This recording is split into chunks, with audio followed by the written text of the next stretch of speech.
You are looking at the ugly 140-inch sledgehammer that Ford was scared to sell, the Super Camper Special. In the early 1970s, Ford did something that would be totally illegal today. They built a medium-duty commercial tank and sold it to regular families as a pickup truck.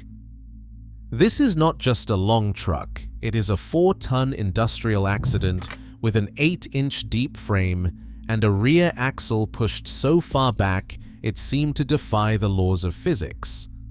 Ford's own lawyers were terrified of this machine because it was too tough for the average driver and too heavy for the new government rules.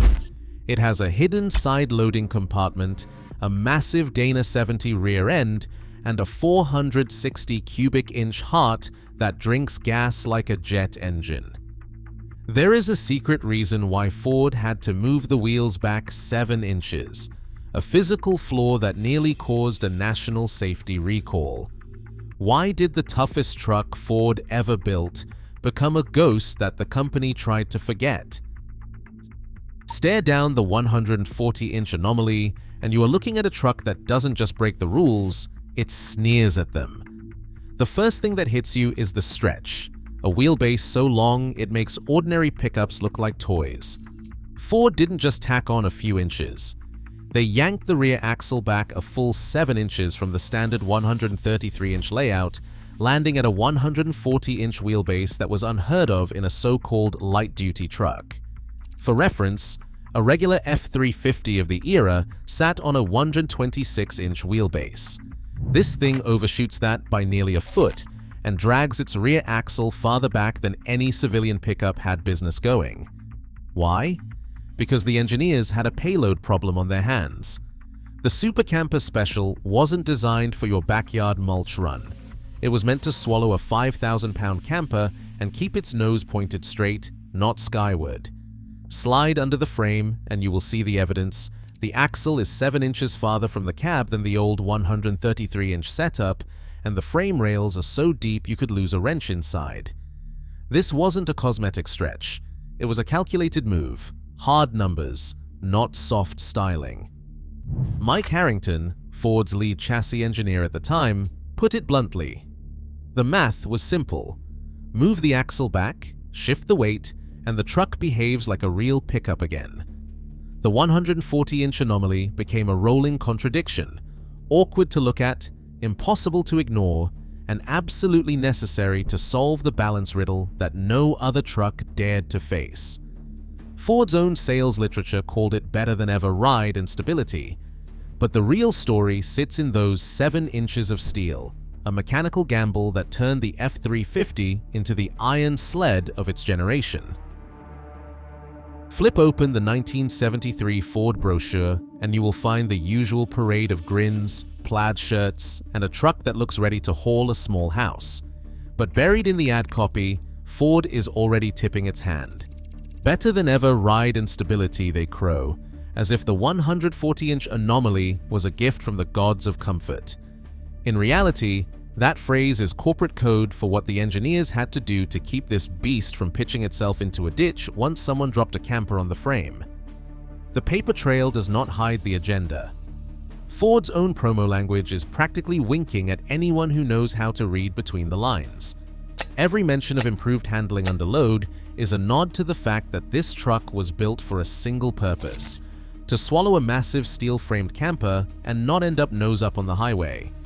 The marketing department spins it as a virtue, balance performance and confidence at speed, but behind the curtain, the real story is all about physics and liability.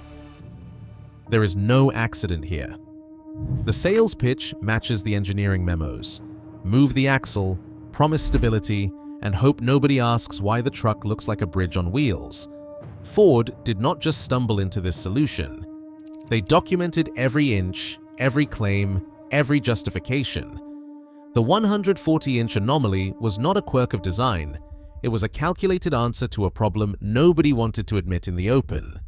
The glossy photos and bold fonts are just a smokescreen for a mechanical gamble, one that would be tested every time a family loaded up for the mountains.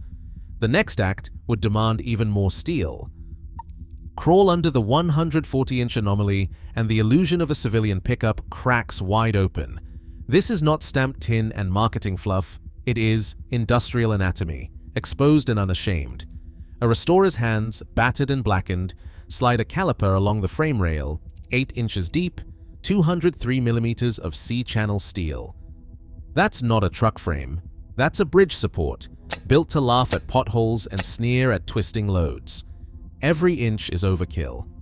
The outside rails stretch to 71 inches, thick enough, 3.2 millimeters, to shrug off a decade of Midwest salt and still demand another round.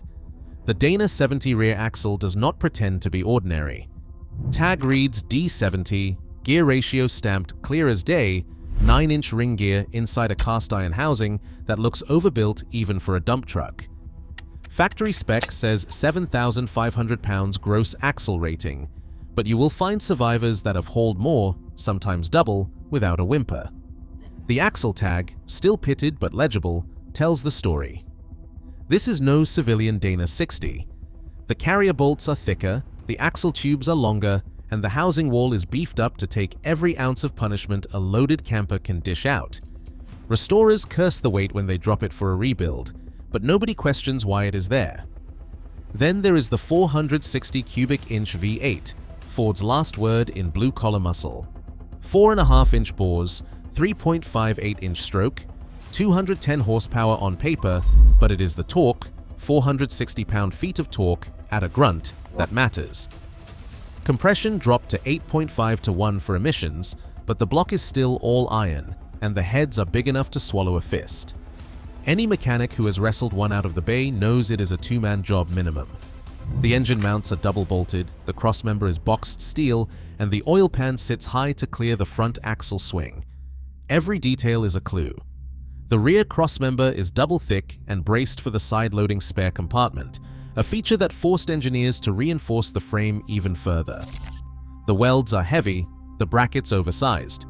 You can see where the factory torch cut the rails to fit the cradle, then welded it back up with the kind of overkill you just do not see anymore. Restorers measure, photograph, and curse every custom bracket, but the evidence is plain. This was built for a single mission and nothing else.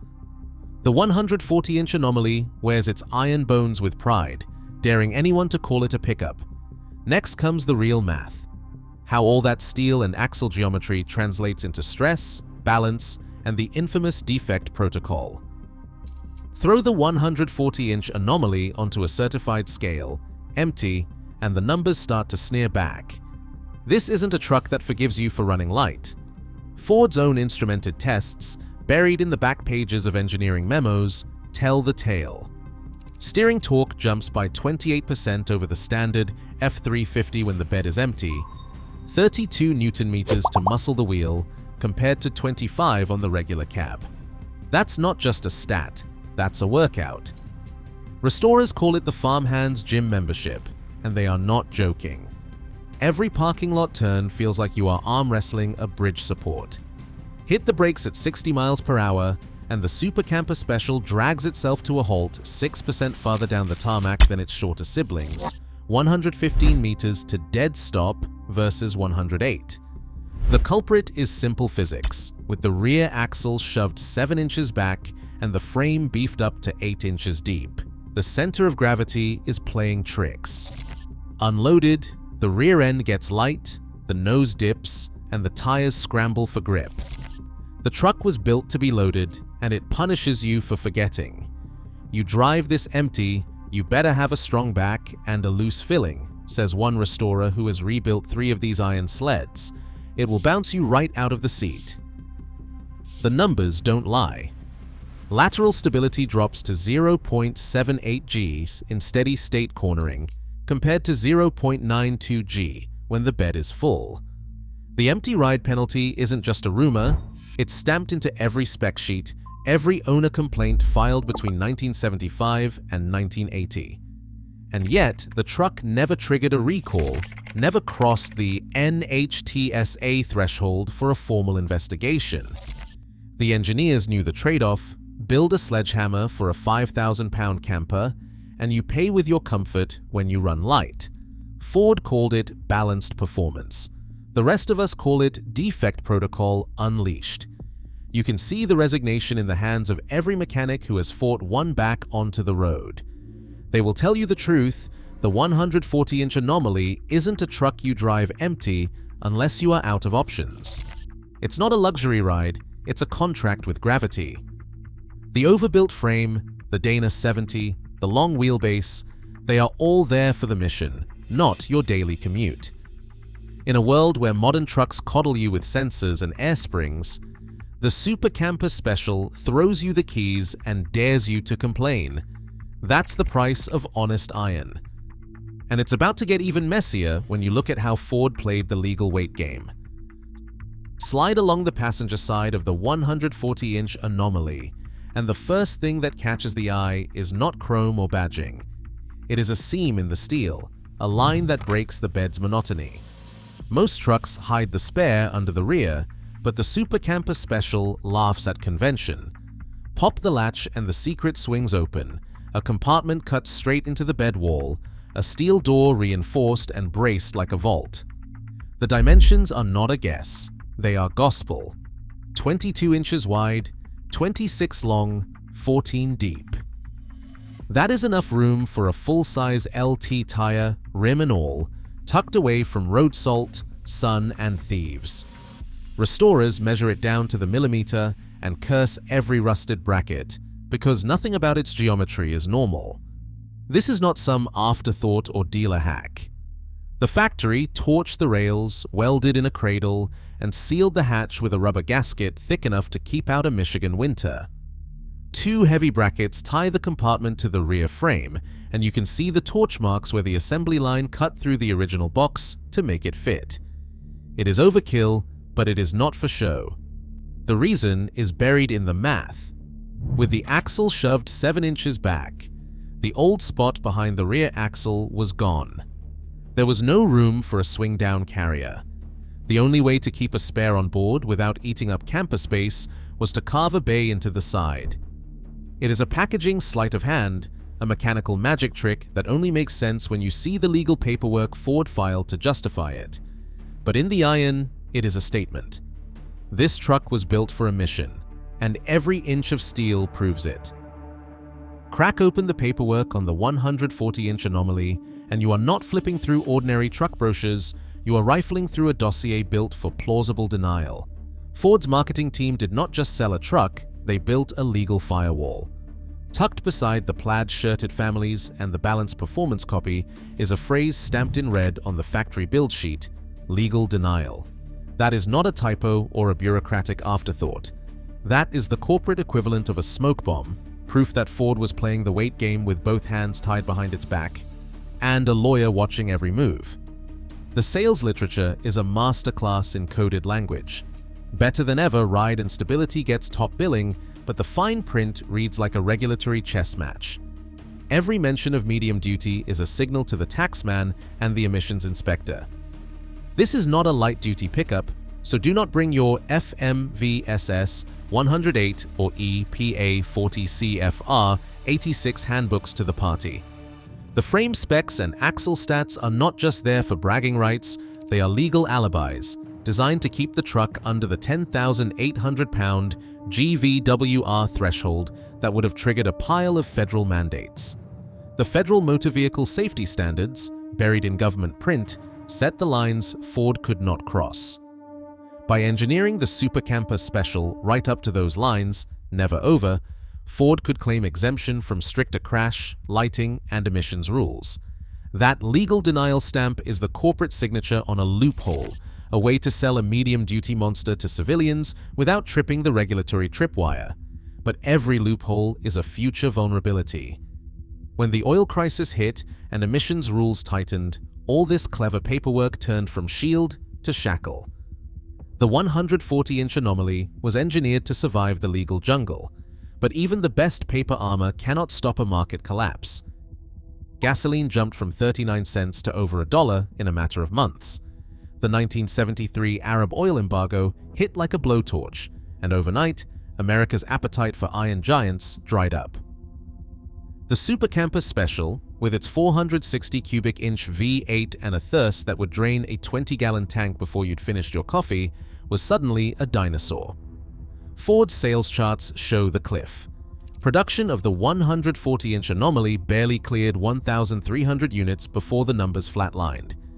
Dealers watched these bridge girder trucks gather dust while buyers lined up for Pintos and Datsuns. Regulators did not wait for the market to catch its breath. The Clean Air Act amendments of 1975 slammed the door on high-compression, high-displacement engines. The EPA's new rules forced the 460 down to 8.5 to 1 compression, strangling power and choking the last bit of efficiency out of the block. Federal motor vehicle safety standards stacked on, year after year, crash tests, emissions, lighting, brakes. By 1975, the rulebook was thicker than the Super Camper's frame rails. Ford's legal department flagged the truck as a liability risk, too heavy, too thirsty, too close to the regulatory tripwire. Automotive historian Mike Whitaker put it straight. The Super Camper Special was built for a world that vanished in a single winter. After 1973, nobody wanted a 12 miles per gallon Sledgehammer, no matter how honest the iron. The 140-inch Anomaly did not just fall out of favor, it got exiled by fuel prices and federal code. The extinction was not a mystery. It was an economic execution delivered by the pump and the pen. The 140-inch Anomaly never got its day in court, never made the NHTSA's blacklist, and never set off a recall stampede. Pull up the federal complaint database and you'll find fewer than 10 entries for the Super Camper Special, each one a footnote about rough ride or wandering rear axles, logged by owners who actually drove these iron sleds the way Ford intended. No defect investigation, no lemon law circus, no class action. Just a ghost trail in the regulatory archives, a model that slipped through the system so quietly it might as well have been a classified project. Collectors call it the regulatory ghost, a truck that haunts the margins, too rare for mass outrage, too specialized for bureaucratic wrath. The NHTSA's own records show nothing but static, and Ford service bulletins amount to little more than reminders to grease the steering gear or check the bushings. The empty ride complaints never rose above a murmur, drowned out by the sheer mass of steel and the mission-first design. The truck's real legacy isn't in the paperwork. It's in the way it refuses to vanish, turning up at swap meets and barn finds, always with a story about hauling more than it should and coming back for another round. Mike Whitaker, who has spent his career unearthing these regulatory phantoms, puts it plain. The Super Camper Special is the regulatory ghost Ford was scared to sell. It's too honest, too heavy, too much of everything the rules were supposed to tame. The 140-inch Anomaly stands as a mythic relic, untouched by recall, remembered by the few who still chase honest iron. That's the verdict. Not a defect, not a failure, but a legend that slipped the noose and left its mark in steel. Out here, nobody builds iron sleds for civilians. The 140-inch Anomaly is not just extinct, it is illegal by today's comfort-first, cloud-locked standards. While modern trucks chase plush interiors and digital dashboards, this regulatory ghost reminds us that honest iron doesn't care about cup holders. The Super Camper Special was built for payload, not praise. And somewhere, a bridge girder dreams of being this tough. Drop your stories of real trucks in the comments below.